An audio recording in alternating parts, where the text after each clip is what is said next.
Hey, Dave Dynasty here for the Tommy Wildfire Rich School of Wrestling in Myrtle Beach, South Carolina. You know, I've spent years in the wrestling business, from wrestler to promoter, and now as host of the Dave Dynasty Show. And I know that solid training from an experienced instructor is mandatory, and that is what you'll get at the Tommy Wildfire Rich School of Wrestling. Not only instruction from former NWA World Heavyweight Champion Tommy Wildfire Rich, but many other big-name wrestlers, managers, and referees that will come in as guests. The Tommy Rich School of Wrestling will provide in-ring training and personal character training with all practices recorded on high-definition cameras. They have over 2 tons of weightlifting equipment, tanning beds. It's all in an indoor sports facility that will host monthly wrestling events that will bring in big names to ensure that you, as a beginning student, can get seen. This school has it all.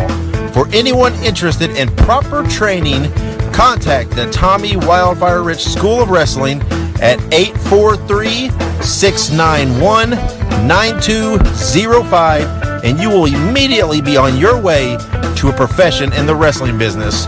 Once again, call the Tommy Wildfire Rich School of Wrestling in Myrtle Beach, South Carolina at 843-691-9205. The talking, nagging, lucha watching, puro viewing, indie supporting, drinking, cursing son of a gun of a podcast. Join former pro wrestler and promoter Dave Dynasty and co-host Ike Isaacs as they talk wrestling and interview those within the business, bringing positivity back to pro wrestling. This is the Dave Dynasty Show.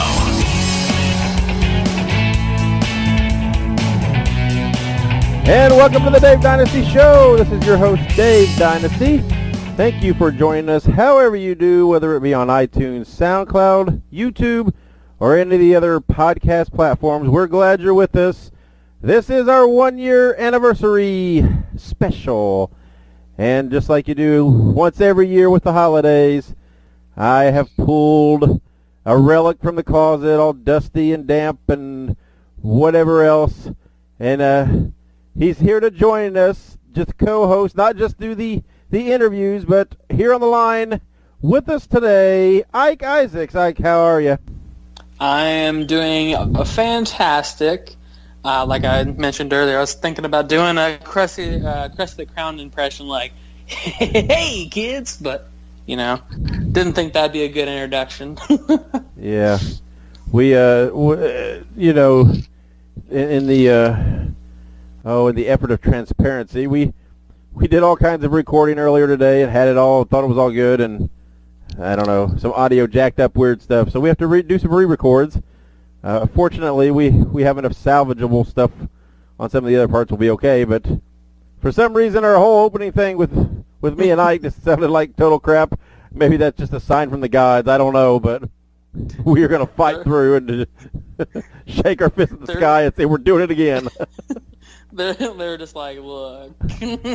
Come on, this man. ain't gonna work. It's been a year. What more do you need?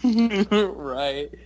But, yeah, remarkably, yeah, we've made it a year. Not the first technical snafu we've had over the year, but probably won't be the last either. But here we are, 1 year, 65 episodes done. This is the 66. We've had 55 guests. Been a busy year. That is one way to say it. Yes, it's been a very, very busy year. Well, like, let's see if we can recollect some of the thoughts we threw out there earlier. We had a flow earlier. Now I'm just trying to rehash. Like, what did I say earlier? I don't remember now. But well, I know we talked about the fact that, like, when we first started, how unfocused we were. And I think that, like I said earlier, I keep saying that like everybody's heard this. Oh, like I said earlier, like everybody out there, everybody's like, what the fuck? This is the only time we've heard this. So, but anyway, I think that's one of the things with the show. The 2 things that I think I'm most proud of that we've accomplished with the show is we put an episode, at least one episode out every week. We've not missed a week in this year. And I think that we've really kind of gained our focus, gained our little groove here with the narrowing in on the Midwest wrestling, and it's supporting that, it's supporting the history. So I think that's been our biggest accomplishment over the year. I mean, you know, it was a journey to get to this point, and that's okay. We went through the growing pains and got some good interviews and whatnot, but I think we've really kind of found our groove now and what we do now. So yeah, I'm pretty happy with that. Yeah, I was gonna say. I mean, if you think about it, I mean, not only have we lasted a full year. I mean, most podcasts don't last that long, and then I mean, most relationships nowadays don't last that long either. I mean, year's a pretty big deal. Yeah, well, yeah, and I think the good thing is I'm still having fun with it. It's still fun. I still like doing it. So, just gonna keep on rolling. I think we're doing a good service, and I like it. So, yeah, we're gonna keep on rolling. Let's see if we can get to year 2, and maybe by that time there will be no audio difficulties. I doubt it. Right. Like with technology, with all the advancements, there's still gonna always be problems. So. That's what I was going to say. I don't think at any point in human evolution will we ever create something that is flawless. No. Maybe with year 2 we can do like some kind of live deal. Maybe I don't know. That'd be cool. I don't know. Figure something out. I don't know. Make it pretty special. We'll have to figure that out. I had some big, huge, grandiose ideas for a 1-year anniversary, and these huge things I wanted to do. And then as I really sat down and thought through them, I'm like, I can't pull that shit off right now. What the hell? So I had to tone it back a little bit, and that's okay though, because one thing we did do, we've been running a poll on Twitter and got it all narrowed down, those 55 guests, to one single guest who the fans picked and voted as their most memorable favorite guest of the year, and that guest was Brian Pillman Jr. And I think that's a just decision. I think that interview. Well, we've had, I believe we've had 55 good interviews. I don't think we've had a bad one. But I do believe that one really stands out because it wasn't really just an interview of, rehashing some road stories and everything else. And it was really, really raw and really emotional. And it was pretty wild. It was like sitting in on a therapy session, and it was intense. So, not only that, but it was one of those things where it's like most of those other people, they had their experiences with wrestling. They had their experiences with, the business. And with Brian, it was like a baby getting ready to make its first steps. You know what I mean? Yeah, like he hadn't really seen any of it yet. He had just kind of heard about it, heard the stories, and he was about to start making his own stories. It's pretty cool that we got there. Like it was right when he made the decision that I want to pursue wrestling and do this, and so we were right there. We were the first public interview he did, and on it, and so it's cool to be there at the get-go. And here a little bit later, Brian will be joining us we'll at least have the bulk of our talk with Brian. There's a little bit of parts we had to, with the audio, but most of it's good.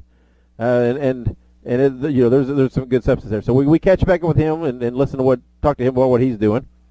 But yeah, I think that was, when you look down, we got it narrowed down. We had it narrowed down to 4 guests, and I think they were all good interviews. And let's see, there was Brian, and there was Cole Radrick, was one of the final 4, which he was early on. He was like the 5th episode we did. And that interview really, at that time, really stood out. It was super long compared to what the 3 or 4 we'd done before, the 4 we'd done before, or whatever.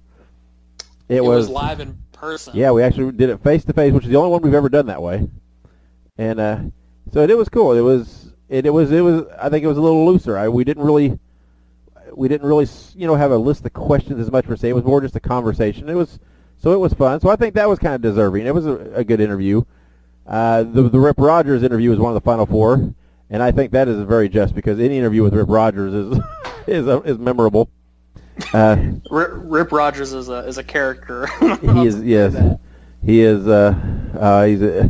He's a national treasure, and so I think that's deserving. And then the 4th one was Dr. Jerry Graham Jr., which I think is fitting too. That was a great interview, and I think maybe some of that was sparked by the fact that he's now partnering with us to do the monthly Graham's Gallery, which we just released the first episode of. So maybe that sparked people, to kind of remember his a little more, or go back but I think it was cool. It's kind of a gauntlet there. We had the young guy with Cole, and Brian, but in the kind of the human interest story almost with Brian. Then you had the older veterans with Rip and Graham. So I think it's pretty cool. It kind of showed that we have kind of I think we're hitting across the board appeal here. Pretty diverse. I mean, not only that, but I mean, it was a pretty even balance between the old and the new. And I mean, honestly, like I said, those are some of my favorite interviews. Some of those were people I voted for too. Personally, I'm not going to name names. But yeah, I mean, I think it's one thing we do well. We promote, we try to preserve the legacies and the histories, and we interview some of these older guys, and let them tell their stories. Especially a lot of these guys, they don't get the recognition they deserve and what they've accomplished. And then we also try to interview the young guys and let them tell that story of where they're at and where they started and how they got into this and kind of promote themselves. And I'm hoping that with some of those young guys, like we do with Brian today, down the road, we'll talk to him again and say, well, here's where you were. Where are you now? And, I mean, a perfect example was we talked to Myron Reed. It was very early on. And he didn't, he was pretty new at that time. And, had some interesting stories, but, I mean, at that point, he was still even being known as Brother Reed. But now, he's gone to Myron Reed, his name, and he's everywhere. He's working AAW. He's working he's working all these shows. He's exploding, and he's got so much more to tell now. But it's cool to know that we preserved that story of where he was.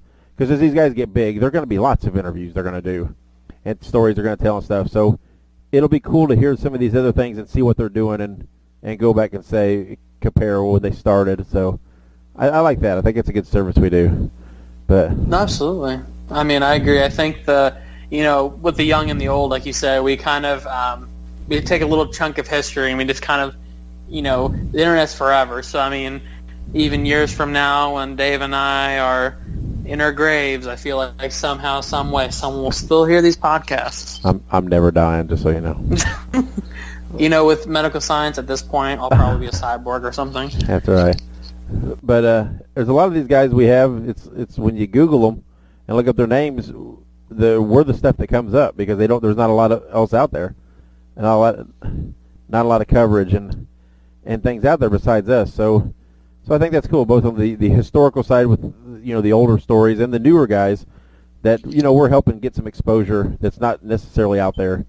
And but like I said, we haven't always been Midwest, with the Midwest, and we've had some big interviews, and some of them just kind of actually just fell into our laps, and it's like we didn't pass them up. But like I said, we were very unfocused in the beginning, and I felt like, like I said, we had good guests, good interviews, but some of the stuff when we were talking, it was just we were like any other wrestling podcast, and it was nothing to set us apart. We were talking a lot about more of the product on TV nationally, worldwide, and that's all fine, that's great, but there's just so many people that do that. So yeah. I think it's I think we have something now that sets us apart, and I think that's good. I think we found our gimmick, brother. Right. Well, and I remember, it's funny, weird kind of memory. I remember like in the very beginning, before we had kind of made it exclusively Midwest like wrestling, we were going through the kind of the phases. I remember it was obviously just wrestling in general. And then we thought about, we can do wrestling in general, and then on the side we can do Legends of Midwest Wrestling. Yeah. That's how it started. And then we went all into Midwest. I remember our first one was with Bobo Brazil Jr. was the first Legends of the Midwest Wrestling interview. Yeah, and that's obviously that's where my strong passion interest was always there. I mean, and everything. But it's like that was so good that I thought, man, we need to do more of this, and everybody, the feedback was the same way. They're like, oh, we want more of that. We'll interview this guy, or what about this guy? And so that's what we did. So, and the rest is history, right now. And that's the thing too. It's like you said. I mean, it started. We kind of started unfocused, but I definitely think, like you said, we definitely found our gimmick. Yeah, I definitely think we did. Yeah, I think we rattled around the prelims. We were doing the jobs for the big guys, and now we found that gimmick that's got us up there. I don't know, at least mid-card level, right? I don't know. Yeah. I don't know if we're main eventing yet, but I think we're still mid-carding. That's okay. Somebody's got to do it. There's got to be mid-card guys, right? That's right. We all can't be Hulk Hogan. We don't all have the name power that some of those big podcasts have. I can't say I worked for the Federation, right? As as a writer for 30 years. How are we going to compete with that? And we're also not Jim Cornette, so. I tried to be. I really did. I gave it a run. But so be it. There's only one Jim Cornette. Me, another national treasure. So that's right. All right. Well, let's take a break here, and when we come back, we're going to catch back up with Brian Pillman Jr., the fans' most. I don't even know. I started to say most favorite, like that's even a thing. The fans' favorite guest from the first year. We're going to get him on, talk to him again, catch up, see what he's doing. But let's take a break, hear from a sponsor, and we will be right back. So stick around. Visit our friends at the Masked Republic. Go to luchaloot.com and luchashop.com and use the promo code DYNASTY for exclusive discounts. And welcome back to the Dave Dynasty Show. This is Dave Dynasty, and I'm joined with Ike Isaacs. And we have on the line a returning guest, Brian Pillman Jr. Mr. Pillman, how are you? I am wonderful today. How about yourself, Dave? I'm good. We're celebrating the 1-year anniversary of the show. And, wow. You were on, I don't even remember when you were on. It's been a while. It's been a good while. Yeah. And, we wanted to, it's always going to be one of those things we wanted to follow back up with you because we were talking of all the guests we've had on. I think since you were on originally till now, you've had probably the most developed within your life. So let's try to catch up and see where everything is now with you. Not long after we talked to you last time, you kind of started going into Ohio Valley and working with Rip Rogers, correct? Yes, you got that right. So tell us about that. Tell us about how that started developing and what that was like the time you were working there in Ohio Valley. Yeah, so that was kind of my first step into the physical part of pro wrestling. And of course with Rip, you learn a lot about the psychological and mental aspect as well. But, going down to OVW was just kind of a way to get my feet wet because my plan was, and obviously still is, to come up here to Canada to train with Lance Storm. Yep. And I wanted to learn some moves, get my feet wet without getting without getting hurt, without getting too engrossed into their system down there. And they went 2 days on the weekends, which worked perfectly with my schedule because I was working during the week. So it really worked out, and looking back, I'm very, very glad that I did do that because I have some strengths up here now that were built on while I was down at OVW. So I didn't come up here not knowing anything and not knowing what to do. I had a little bit of experience to build upon. So right. I'm very grateful for Rip allowing me to work with him and all that in his advanced classes and stuff. So it was really a great experience going down to OVW. Yeah, obviously the true question is, did you pick up any interesting vocabulary from Rip Rogers? Yeah, he likes to, he always says, get your shit in, Yeah, he's got some colorful language. Yeah, he likes to, he doesn't have any, really. Yeah, that's right. He doesn't mince words. But that's okay. Yeah, you get to know him and, you respect him enough that you just kind of, okay, that's just how he is. Nobody takes offense to him. You know what I mean? Right, even the women, the girls, he rips them a little bit and they know it's just a rib and they're not taking him too serious. So yeah, it's a really great experience and you learn a lot of the, like the older, traditional values of wrestling from Rip and it was just a great time. I really miss him. How much time did you get to spend with Rip just listening to stories, just hearing the road stories? And when he worked this guy or went to this town, did you get him, does he get talking and telling the tales like that? Yeah, he does, but he's, he likes to get down to business too. So most of the time we're only get to be there for a couple hours out of the day. It's like, I think it goes from 11 to about 2. So, 2.5 to 3 hours. And a lot of times we're running drills and stuff, but he does love sharing his stories. And I think he's just got so many of them that if he were to try to, it would be an all day class of stories if he were to try to tell them all. Yeah. It's funny because,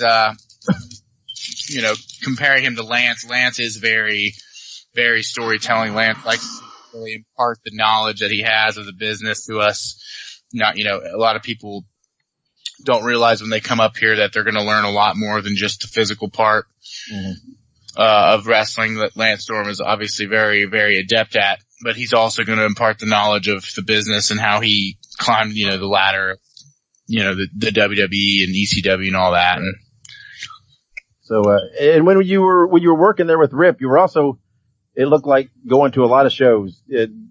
Was that just, you just trying to network, get to meet guys, getting to see what the scene was like? Were you doing a lot of that during that time too? Or? Yeah. So during that first interview with you guys, I really had no friggin' clue about pro wrestling or anything at all. I was just very emotional and I was very excited to start my journey and kick it off. And one thing, once I started training and getting out and traveling, and you get to these shows and people invite you out, and you go backstage and you meet these different talents that they've succeeded in the WWE and they've had their run and now they're back on the indies, or they're working their way towards it and they're like almost there, like they're really hot talent. So you get all these different perspectives from, old and new and all the different styles. And it's just so much fun going to these shows and being treated like I'm part of like I'm one of the boys, as they say.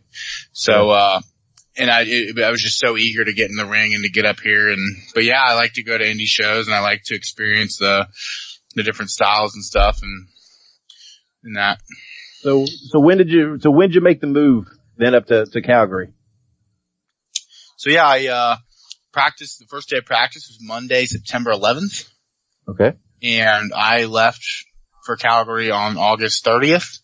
And me and my uncle, who's been a very supportive person for me throughout my life, growing up without a dad, I didn't have a father figure, and my uncle Mike, he really served that purpose. So he wanted to go on this journey with me. We went out west.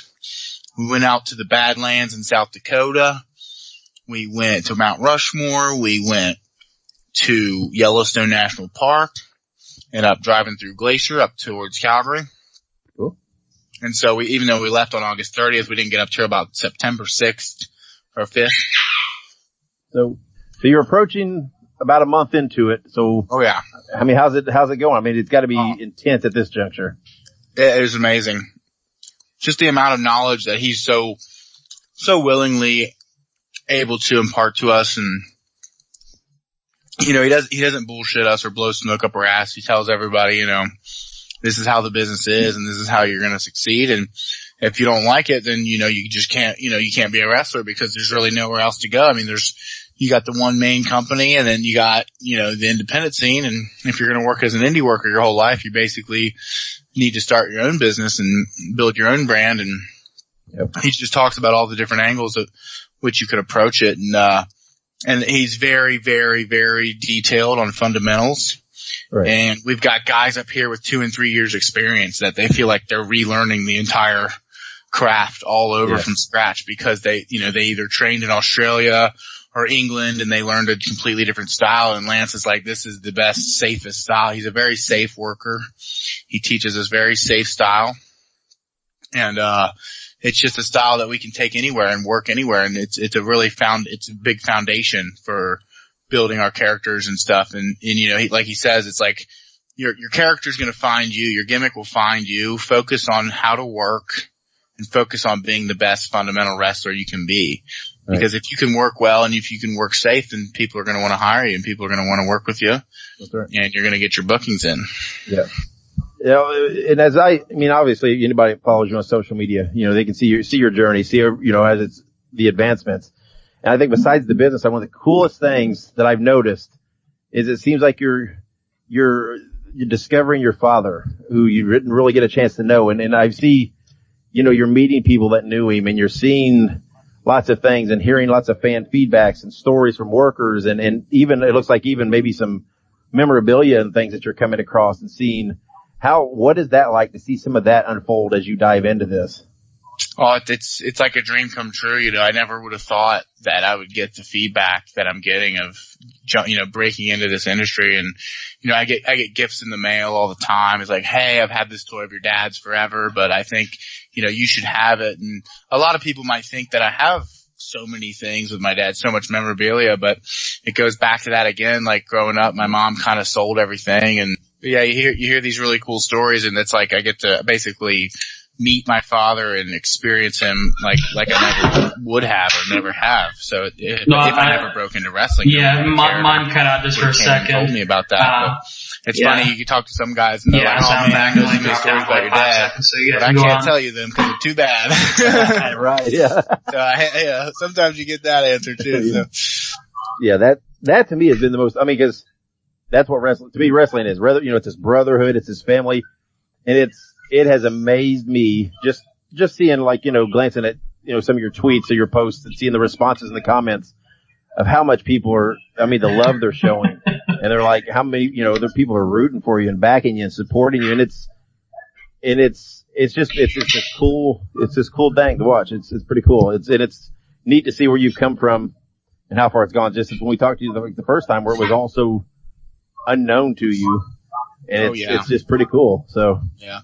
And not a lot of people still to this day know the true horrors that I went through. I know you guys know because I really, let that go on your first podcast and that, but still so many people haven't seen that video or heard my story. And, one of these days I really want to share that story again, but right now I'm just focusing on all the positives and how good everything's going. And I just want everybody to know that I'm doing really well. And this is the best time of my life, just being in another country with a roommate that's also very passionate about wrestling, and we can bounce ideas off of each other, and we go to practice and we kill it every day. We don't take any days off, and we love it.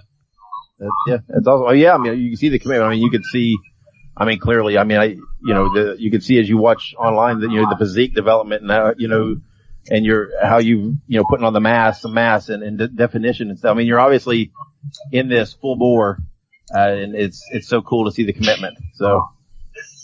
Oh yeah, and I have nothing against people, but to me, if you're working in this industry, you need to look your best and you need to be in physical shape. And I don't have sympathy for guys that go out there and they blow up halfway through a match or they look like shit, because this is a cosmetic industry at the end of the day. And it is. And if you're not out there looking your best and somebody else is willing to work hard and look their best, then they deserve that spot more than you. That's right. I know I have a lot of advantages as far as with my name and everything, but I'm not holding back anything else. So I'm not taking it easy. I'm working harder than the next 6 guys because I know that I do have a chance at this. So. Yep. Yeah. Well, I mean, you're selling a product and you are the product. So you gotta, that's what you gotta do. So, well, Ryan, we won't keep you for long. We know you're busy. We know you've got your things going on. We just wanted to catch up with you. Thank you. Yeah, I appreciate it. Yeah, I just had some, we just got back from the gym. I just had some dishes and some laundry to do and stuff. So you guys aren't intruding too bad. Yeah, you still, I really appreciate it. Still got an adult, don't you? Yeah. Well, Brian, thank you for coming on. You're welcome. No problem. We'll catch up a little further down the road. Like I said, everybody can. Serious. And my Facebook, feel free to add me on Facebook at Brian Pillman. So I typically add everyone on Facebook. I know it's getting a little bit crowded on there, so I might turn it into one of those business pages if I can. But right now, I pretty much accept everybody, and it's always great to build my fan base and build my build my connections. And I just love hearing from people. People like to message me and send me, uplifting and stuff messages about how my father impacted their life and how they wish to follow me. So if you ever have a message you want to share with me, it's all more the merrier.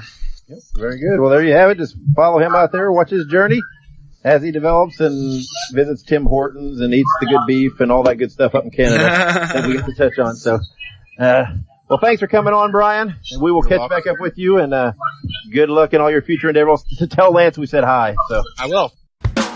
Hey, Dave Dynasty here for the Tommy Wildfire Rich School of Wrestling in Myrtle Beach, South Carolina. I've spent years in the wrestling business from wrestler to promoter and now as host of the Dave Dynasty Show. And I know that solid training from an experienced instructor is mandatory, and that is what you'll get at the Tommy Wildfire Rich School of Wrestling. Not only instruction from former NWA World Heavyweight Champion Tommy Wildfire Rich, but many other big-name wrestlers, managers, and referees that will come in as guests. The Tommy Rich School of Wrestling Wrestling will provide in-ring training and personal character training with all practices recorded on high-definition cameras. They have over 2 tons of weightlifting equipment, tanning beds. It's all in an indoor sports facility that will host monthly wrestling events that will bring in big names to ensure that you, as a beginning student, can get seen. This school has it all. For anyone interested in proper training, contact the Tommy Wildfire Rich School of Wrestling at 843-691-9205, and you will immediately be on your way to a profession in the wrestling business. Once again, call the Tommy Wildfire Rich School of Wrestling in Myrtle Beach, South Carolina at 843-691-9205. All right, Ike. So we spoke with Brian Pillman Jr. We've reminisced. We've had lots of fun. But let's I think it's time to wrap this up and step into the second. Actually, I think we're getting an outside call. Give me just a second. Let me add them in. All right, I think they're in there. Hello? Who is this? Y'all there? Big Mance! Is this Mancer? It's on Mancer, baby. It's on Mancer. Oh my God! I gotta be quick on here. I got one phone call. I got one phone call I can make, and I had to call in here to y'all. One for where you at, Mancer? What do you mean you only got one phone call? Yeah.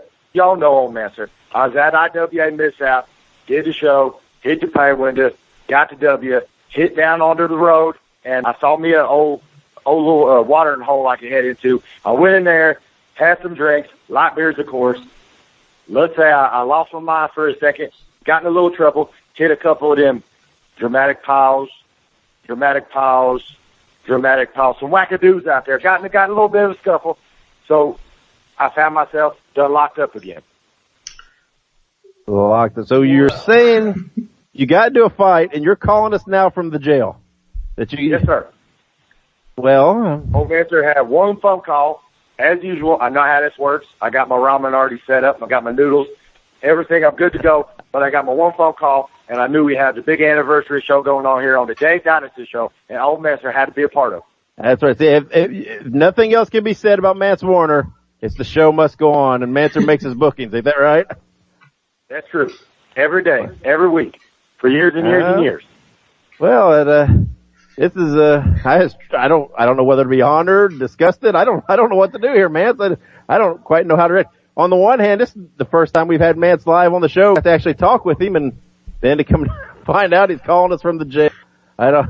Oh, it's just another day. What I missed today? Give me a rundown of what went down on the anniversary show. Well, me and Ike just bantered a bunch of shit. Didn't talk about anything pretty much. We got Brian Pillman Jr. back on the phone. Talked to him because he's up north with old Lance Storm. You know who Lance Storm is, Mance? Do I ever? Yeah, you got a history with Lance Storm? Nothing too bad. Lance he's real boring. He's real boring. He kind of like, remember LaParca? Yeah. Well, LaParca, he was a skeleton man, but he was entertaining. Lance was a skeleton man. He sit there. Yeah, he's very, very serious, isn't that right? He's letting him be serious hell of for a him. Talent, hell of a talent. He can wrestle like a sumbitch, but my God, he bores you to death. So, but we talked to Pillman because he's up there training with Lance, and here being me and Pillman, we're talking wrestling, we're talking all kinds of good stuff.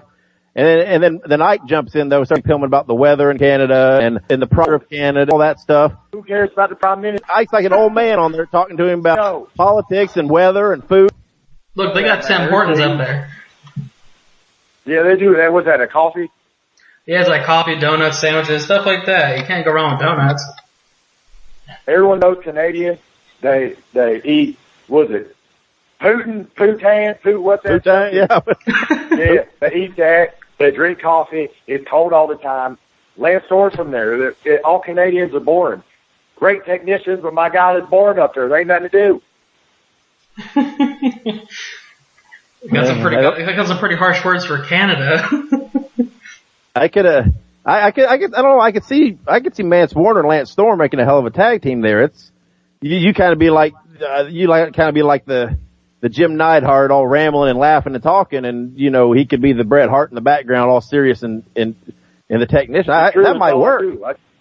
I just talk 24/7. I can't help it. I talk. I start rambling. I go off on tangents. Y'all know how old man does. Well, that's all right. Jim Cornette's made a career out of talking. There ain't nothing wrong with that, right? I love old Corny there. Yeah. I was on the phone when I went to. Don't tell me where to get off the phone. Oh, we're good. Hey. I've just got to yell a little bit. Just time to hold on. I can wire your bell over here in a little bit, and it'll all be good. See, I ain't even worried no more. I know how this works. They keep me in here a couple of days. They get sick in here. I can see people I do wrestling maneuvers, and then they try to get me the hell out of here. Have you pulled a pop-up power bomb on anybody? Did you have to pop up off that bunk? And I did hit a pop-up headbutt yeah. When I was in there at the bar. Me and the guy fell down onto his butt, and I did my knee pad up, knee pad down. I hit him right in the head. He went down. That's kind of why I'm in here. So I'll see how long I'll be in here. Yeah. Okay. Yeah, so we might be encroaching on some felony territory. I don't know. No, it'll be fine. I got a real good lawyer. Fair enough. His name's Clarence. Clarence Thomas. Can we record a call from a jail? I don't even know. I don't know how this all works. We're going to put it out there anyway. Who cares? What are they going to do?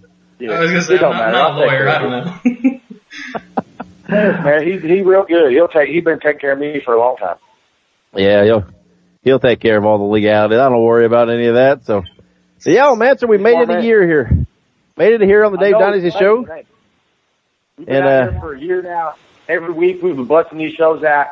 That's right. My personal opinion, this show is amazing.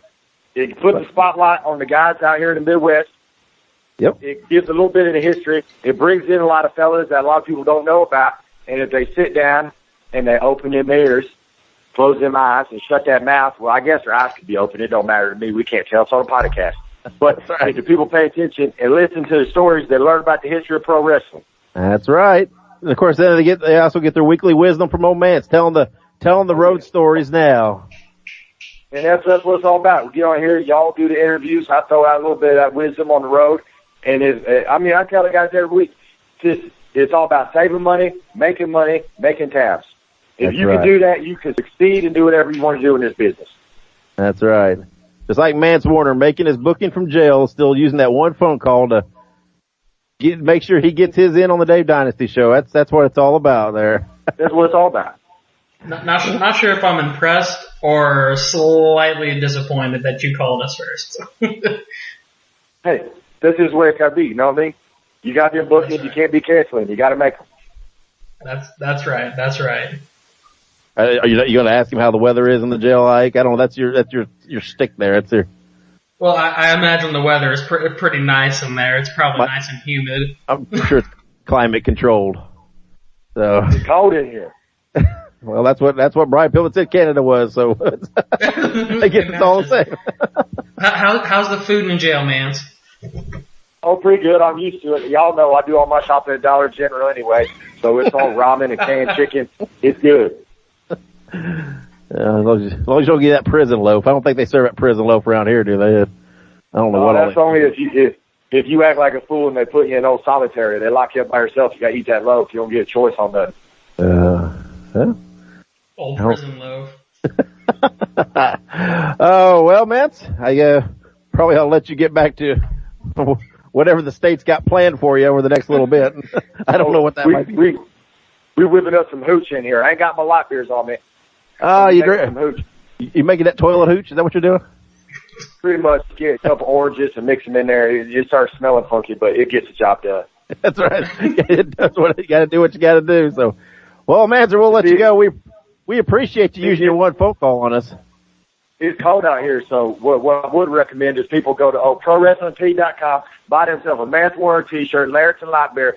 You get a couple of them thrown on, make you a little coat, jacket, maybe make it knit it together and make a big old big blanket or something. Know what I mean? Yeah, that's right.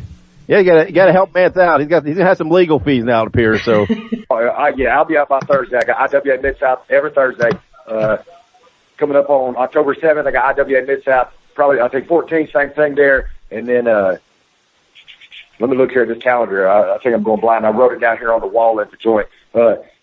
IWA, Friday the 20th, I'll be down in New Jersey at H2O. That's Matt Tremont's company down there. And then on the 21st, I'll be coming back down to Illinois doing 01. Yeah. Mance Warner in New Jersey. That should be documented with the film crew. That'll be an adventure right there. Oh, it's gonna be nuts. Oh, I almost forgot. I got the IWA anniversary show. It's gonna be Old Master and Eddie Kingston 1-on-1. Oh yeah, that's coming up. The 21st. Is that what it is? 20. I can't remember what the number was. I believe it's on. I want to say it's on the 12th or the 19th. Okay. October. One of those 2 days. Yeah, just check. I saw that on Facebook. Just check them out on Facebook. I know they got it up there, and everybody get out there, support Old Mancer, get a shirt, pay for those legal fees, bring him a light beer. He'll take it, 6-pack. You just put it in a little brown paper bag and take it right in there. But all right, Mance, we'll let you get back to your celly and do your thing, behave in there so you can get out and make your bookings, and we'll see you out on the road, and we'll hear from you next week with some new wisdom. You can tell us all about your adventures in the jail. Oh, that's beautiful. And now this was a 1-year show, and hopefully we got about 10, 15 more going in us, right? That's right. We're gonna keep this train rolling. We're gonna be like that guy out staying his welcome on the indie scene. We're just gonna keep making the towns, and we're never going away. I love it. All right. Well, thanks for coming on, Mance. Good luck there in your situation, and everybody get out there to see Old Mancer on the road. All right. See y'all. Old Mancer gonna get out of here now. All right, see you, man. Oh, well, okay. We tried to close this once and that happened. Like I said, I'm so conflicted because on the one hand, I was all excited because we actually had Mance on live one-on-one. Actually got to talk and interact with him on the show for the first time, and then then coming to find out he's calling us from jail. And I guess that's appropriate though, right? I mean, Mance Warner, would it be anything else? So. That's something. I didn't quite know what you said when somebody's calling in. I thought, well, who the heck's got our number here? Got my number here. I was calling expecting in. Either that or him being we might have been on some thin ice here, patching somebody in. Who knew who it was? We could have. That might be coming up now that we recorded a conversation from jail. Who knows? All right, so let's wrap this up for good. We're officially putting the close on 1 year here. Getting ready to dive into year 2. What we got coming up? I mean, we got all kinds of good stuff, got lots of guys lined up to have on. Actually, I already have a couple interviews in the bank ready to go for the next couple of weeks. Obviously just, debuting the Graham's Gallery thing, the Midwest Express compilation show, all kinds of good stuff. You can see all that stuff. All you gotta do, I could go on a half-hour list of plugs here, but just go to DaveDynasty.com. All the links are there for all the social media. Just check them all out. Follow them all. We share stuff on there all the time. You can see everything there. Make sure you subscribe to us on YouTube. Don't miss anything there. And go to Pro Wrestling Tees. Buy a Mance Warner shirt. And while you're there, pick up a Dave Dynasty shirt. Mance has got his legal fees. We might have ours. Who knows? Just go buy a shirt and support us. Thanks to all the sponsors from the first year that have helped us. A few have come and gone. That's okay. But it's all good. Ike, thanks for all your work through the year, all the interviews you've done, the production, and all that good stuff. I know sometimes we get in a rep, we get a hammer on, and I overwhelm you with the interview schedule there sometimes. So, it's all fun. Until next week, fans, be good, be safe, be independent, and keep on growing. We'll see you next week, fans. Thank you for tuning in.